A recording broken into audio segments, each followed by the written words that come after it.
Good morning and welcome to my probability and statistics presentation. And today we're going to be discussing the topic of partitions. Okay, really useful tool that we get to go over today. All right, so what is this tool about? Well, it's a collection of subsets. All right, so a partition is just a collection of subsets. And we have the following properties. All of the sets have something in them. None of them are empty. The subsets are all pairwise disjoint, and the union of all the subsets in the collection form the entire space, the entire probability space. Okay, so these are the three requirements of a partition. And what it does is it breaks up the probability space into separate areas, and I can choose which area to work in. And it makes the combinatorics a lot easier. Okay? And for example, I grew up on a small farm, and you could have four subsets in a partition of the animals on the farm. We had some horses, some chickens, some cats, and a dog. That's four subsets, non-empty, disjoint. Yep, yep. And that was all the animals on the farm. Okay. Now, there's not a probability question to answer here, although it is a good example. Let's quickly put it in mathematical terms, of course, in terms of set theory.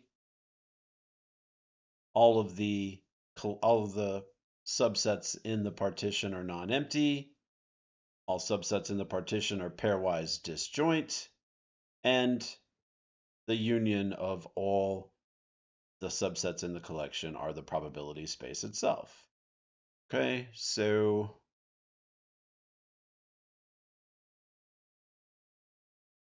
the deck of cards is a great sandbox for many probability topics, and this is one of them.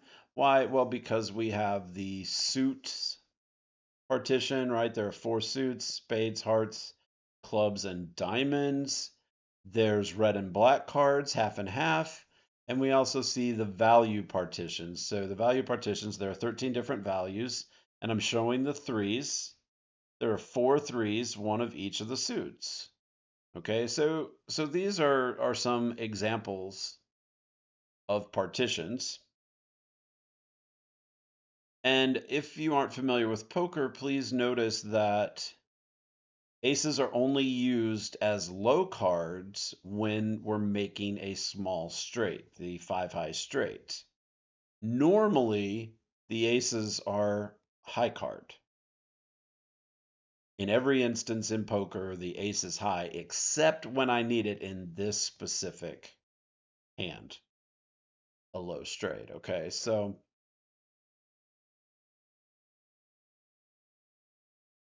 what we're going to do now is another sandbox we have is not just the deck of cards, but the game of poker, which has some different kinds of hands that are stronger or weaker, depending on how valuable they are, how rare they are probability wise.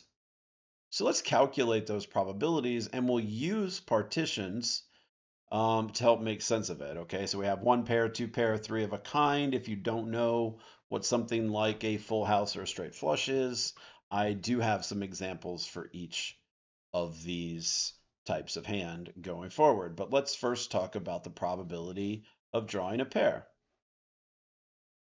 Again, remember, we're drawing a 5-card poker hand from a well-shuffled standard deck of 52 playing cards. So this is perfect randomness.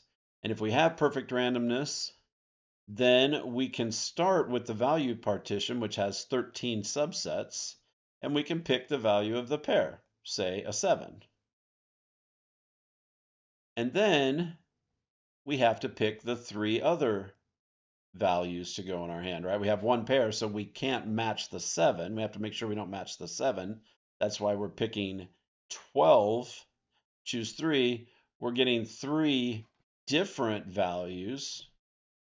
We're picking 3 different subsets, but only from the 12 that don't include the 7s that were chosen before. Sorry. And So now if we put that all together, we can actually show choosing the cards too, right?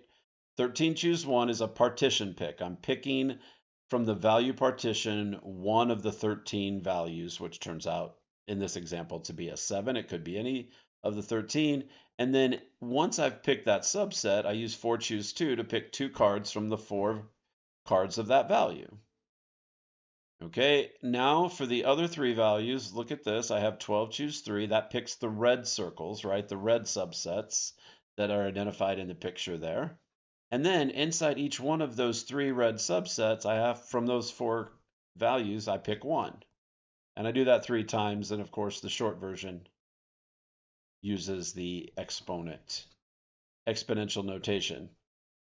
And here we have the entire probability, right? So 13 choose 1 times 4 choose 2 to get the pair. 12 choose 3 times 14 choose 1 cubed to pick the other 3 cards in the hand over 52 choose 5. And an example of a 1 pair hand, this is a pair of 7s, and we have a 10, an 8, and a 5. The suits don't really matter so much for this hand in terms of its power, so I just picked some as I was going through to make this example up. Well, let's take a look at 2 pair. 1 pair was fairly easy. Let's look at 2. We're doing the same thing. For 2 pair, we're doing 13 choose 2. Those are the blue indicated subsets.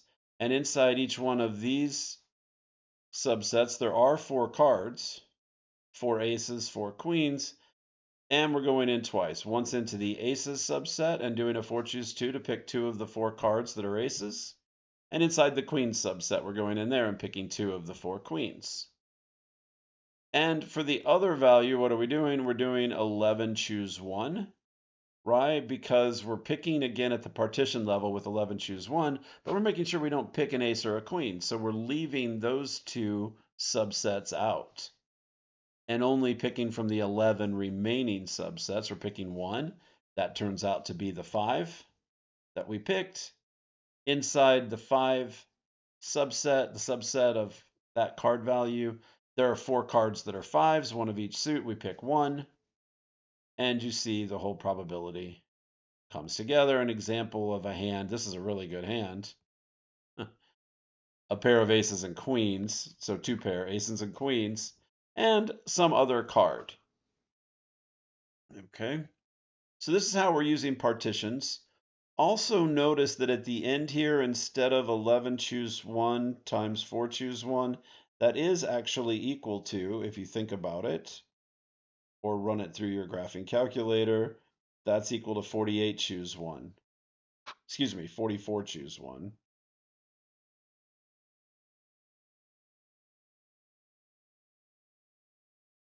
Right? So we're either thinking of it from the remaining 11 subset, pick one of the subsets, and then there are 4 choices within that subset. So 11 choose 1 is 11, and 4 choose 1 is 4, so that's 44. And 44 choose 1 is 44. They're the same thing. Why? Because we're either doing it at the subset level, making sure not to pick the aces or the queens, or we're just saying, hey, there are 44 cards in a 52 card deck that aren't aces and queens, pick one of them. And it's the same thing. We can do that to shorten our expression. It doesn't really speed up the work that much, but you may prefer it that way. It may make sense to you that way, and the logic is important because once you're comfortable with the logic of partitions, they're really, really useful. And again, you won't be surprised now by 3 of a kind, where we pick the value of the 3 of a kind, which is jacks.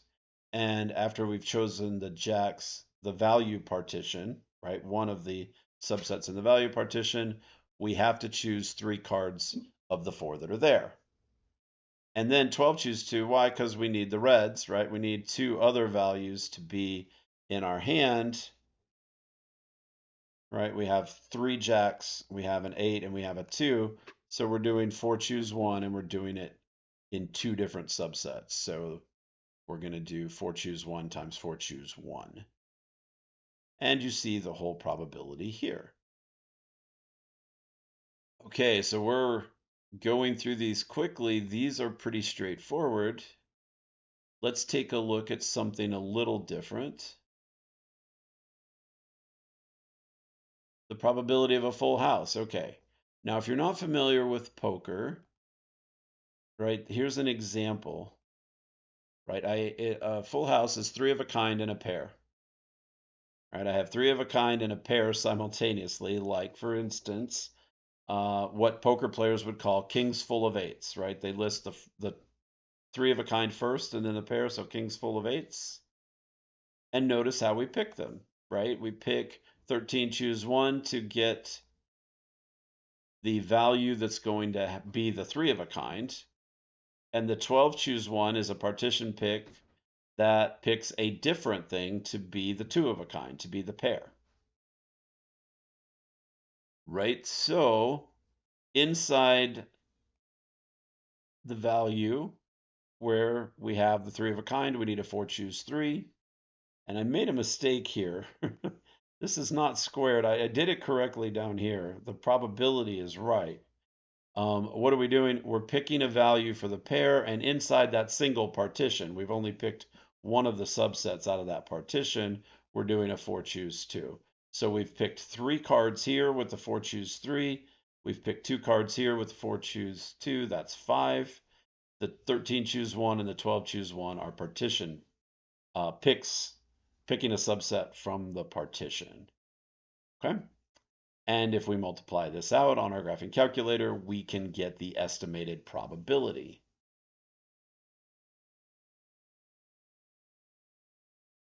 Okay, so full house. You might ask, well, why can't we just do 13, choose 2 and pick both values in the full house at once? And it's a good idea. Notice that what we did in the calculation I just showed you, we did 13, choose 1 times 12, choose 1.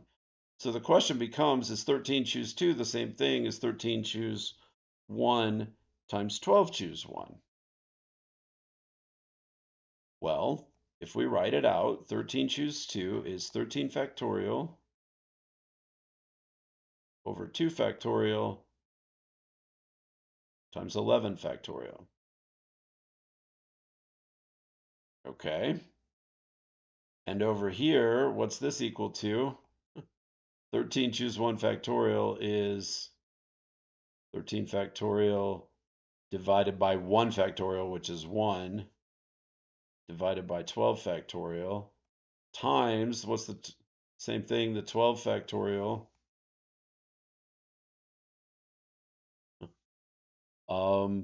divided by 11 factorial. And what's the problem? Well, the 12 factorials cancel, and you'll see that we have the same thing. The only difference is that, right, there's this 2 factorial term here. Oh, wow. So the left-hand side is only half as big as the correct answer. And what's gone on? Well, it turns out that we've introduced an ordering. Why? Well, because, for example, sevens full of threes is a different hand than threes full of sevens, right? Because full house hands are judged by their three of a kind, and the sevens full of threes has a higher three of a kind. Okay?